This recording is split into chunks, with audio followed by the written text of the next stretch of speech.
राधे राधे। जय श्री कृष्ण बच्चों। आज मैं आपको शिवाजी की जो कल कहानी सुनाई थी उसकी आगे की सुनाती हूँ। जब शिवाजी 28 साल के हुए थे तो कोणार्क, पुरंदर, प्रतापगढ़, राजगढ़, चांकण आदि 40 दुर्गों पर अपना स्वराज्य का झंडा फहरा दिया था। तो ये तो निश्चित ही है कि और लोगों को उनसे जलन होनी है, दुश्मन बढ़ गए थे। अब उनका शत्रुओं का काल शुरू हो गया। सुल्तान आदिल शाह ने देखा कि शिवाजी का स्वराज्य का स्वप्न पूर्ण साकार हो रहा है। वह एक के बाद एक विभिन्न दुर्गों पर अपना नियंत्रण करता जा रहा है। वह अपने आप का सहाय अनुभव करने लगा। सुल्तान की एक उपमाता थी, उलिया बेगम। एक दिन उसने स्वयं दरबार बुलाया। वह उपस्थित सैन्य अधिकारियों को शिवाजी को पकड़ लाने के लिए कहा। तब उसमें उसका एक सेनापति था, अफजल खान। उसने इसकी जिम्मेदारी ली। वह आदिल शाही दरबार का प्रथम श्रेणी का सेनापति था। वह जितना पराक्रमी था उतना ही क्रूर भी था, कपटी भी था। सुल्तान ने 25,000 सैनिकों की एक सशक्त सेना उसके साथ भेजी। सबसे पहले अफजल खान ने तुलजापुर की देवी का मंदिर नष्ट किया। तुलजापुर की भवानी शिवाजी की कुल स्वामिनी थी। अफजल खान ने स्वयं हथौड़ा चलाकर उस मूर्ति के टुकड़े किए। इस प्रकार उसने पंढरपुर की मूर्ति भी भ्रष्ट की। उसकी करतूतों की जानकारी शिवाजी को मिल रही थी। अफजल खान जानता था कि जब तक शिवाजी अपने दुर्ग में है या घने जंगलों में है तब तक उसको पराजित करना बहुत कठिन है। वह सोचता था कि मंदिरों को नष्ट करने से, गऊओं की हत्या से और स्त्रियों को भ्रष्ट करने से वह अवश्य प्रतिशोध के लिए मैदान में निकले आएगा। तब शिवाजी ने को आसानी से पराजित कर पाएंगे। परंतु शिवाजी भी बहुत कुशाग्र बुद्धि के थे। अफजल खान की योजना उनके ध्यान में आ गई। किला छोड़कर मैदान में युद्ध करने की खान की विजय की संभावना रहेगी, ये वो भली भांति जानते थे। अतः उन्होंने प्रतापगढ़ जाने का निश्चय किया। जावली के घने जंगलों में प्रतापगढ़ नाम का एक दुर्ग उन्होंने नया नया बनवाया था। किसी प्रकार खान को प्रतापगढ़ की ओर लाने तथा वहां उससे युद्ध करने की शिवाजी ने योजना बनाई। इसी समय उन्होंने माँ भवानी देवी के स्वप्न दर्शन किए। देवी ने उन्हें आशीर्वाद दिया, तुम्हारी विजय होगी। अब शिवाजी को और भी पूर्ण विश्वास हो गया। अफजल खान की यह इच्छा थी कि शिवाजी प्रतापगढ़ से उतरकर मैदान में आ जाते। इस हेतु तो उसने अपना दूत शिवाजी के पास भेजा। दूत को उसने बहुत ही से सूचनाएं गुप्त रूप से दी थी। दूत शिवाजी के पास पहुंचा। बड़े सौम्य शब्दों में वह कहने लगा, खान साहब तो आपके पिताजी के बड़े मित्र हैं। वे किसी भी प्रकार आपका अहित नहीं करेंगे। आप चलें और उनसे मिलें। इसके उत्तर में शिवाजी ने एक बड़ा स्तुतिपूर्ण पत्र लिखा और वह अपने विशेष दूत के साथ खान के पास भेजा। शिवाजी ने उस पत्र में इस प्रकार लिखा था, आप तो मुझे चाचा के समान आदरणीय हैं।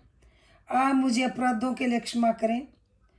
उचित यही होगा कि प्रतापगढ़ आकर आप मेरा उद्धार करें और मुझे बादशाह के सम्मुख ले जाएं।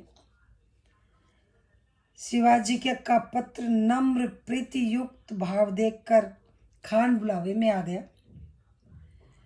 शिवाजी का भेजा हुआ दूत बड़ा चतुर था। उसने खान के सामर्थ्य की बुरी बुरी प्रशंसा की और शिवाजी की वीरता की खिल्ली उड़ाई। खान प्रसन्न हो गया। अपने दल के साथ खान जावली के जंगल में पहुंचा। प्रतापगढ़ दुर्ग के ठीक नीचे ही उसने अपना डेरा डाला। यह तय हुआ कि अफजल खान और शिवाजी मित्र की भांति मिलेंगे। यह भी तय हुआ कि शिवाजी के बहुत डर जाने के कारण अफजल खान और शिवाजी की एकांत में भेंट होगी। दोनों के अंगरक्षक कुछ दूरी पर खड़े रहेंगे। एक ही दिन बचा था, दूसरे दिन भेंट होने वाली थी। फिर उस रात्रि में शिवाजी के मित्रों को भला नींद कैसे आती। नेताजी, तानाजी, कान्होजी तथा शिवाजी के अन्य एकनिष्ठ सेनापति अपनी अपनी सेना लेकर दुर्ग से नीचे उतरे और जंगल में छिप गए। वे आक्रमण के लिए सिद्ध थे।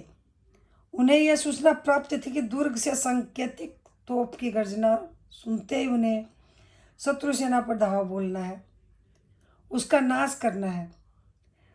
रात समाप्त हुई, सूरज निकला। नित्य के भांति स्नान आदि से निवृत्त होकर शिवाजी ने भगवान शंकर की पूजा की। उन्होंने सिर पर शिरस्त्राण पहना तथा देह पर लोह कवच धारण किया। उनकी कमर में भवानी तलवार लटक रही थी। बाहों में बाघ नख भी था। भवानी माँ का स्मरण करते हुए शिवाजी दुर्ग के नीचे उतरे, अफजल खान से मिलने चले। भेंट का स्थान पहाड़ी के मध्य में था। अफजल खान के शिविर में भेंट का स्थान दिखाई नहीं पड़ता था। खान सामयाने में आया और शिवाजी की राह देखने लगा। शिवाजी को देखते ही वह उठा और क्षण भर के लिए दोनों की नजरें मिली, और जैसे ही दोनों मित्र एक दूसरे को आलिंगन में कस लेते हैं, उसी प्रकार मिलने के लिए खान ने अपने दोनों हाथ लंबे भीम का पसारे। शिवाजी ने भी हाथ फैलाए। अफजल खान शिवाजी को अपनी भुजाओं में जकड़कर मारना चाहता था। उसी समय शिवाजी ने बाघ नख से खान के पेट पर ऐसा वार किया कि खान की आंतें बाहर निकल आई। खान ने भी वार किया, पर शिवाजी के तो लोह कवच ने उनकी रक्षा की, क्योंकि वो लोह कवच पहन के आए थे। शिवाजी ने झटपट अपनी तलवार चलाई और एक ही वार में खान का मस्तक कटकर धरती पर लुढ़क गया। शिवाजी बहुत फुर्तीले थे, सोचने के लिए एक क्षण भी नहीं लगाते थे। शिवाजी ने अपनी तलवार पर उस मुंड को रखा।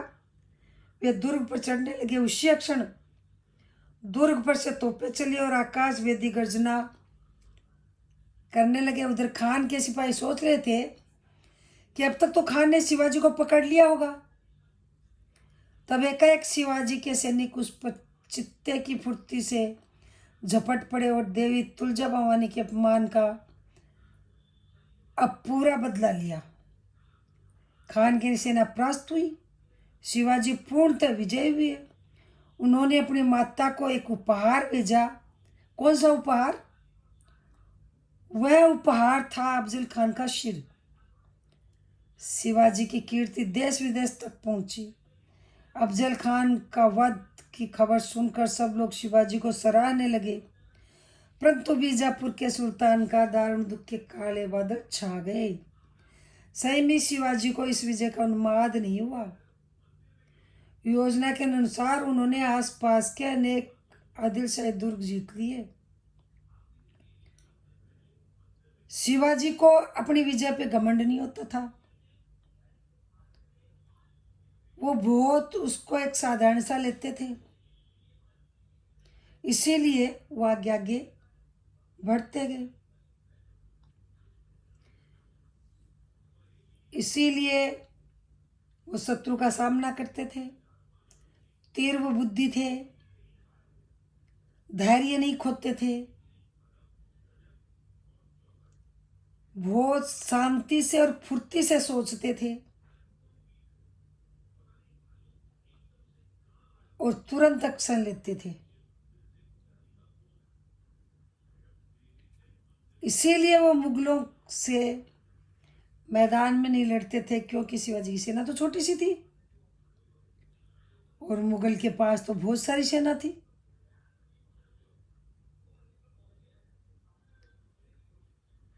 इसलिए हमें शिवाजी से सीखना चाहिए कि फुर्तीला होना चाहिए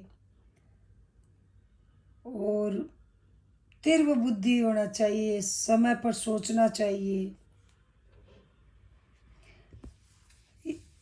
आगे की कहानी मैं आपको अब सैटरडे को सुनाऊंगी। यदि मेरा वीडियो अच्छा लगा हो तो आप उसको लाइक करें, सब्सक्राइब करें, अपने दोस्तों में शेयर करें, बेल आइकन प्रेस करें। जय हिंद।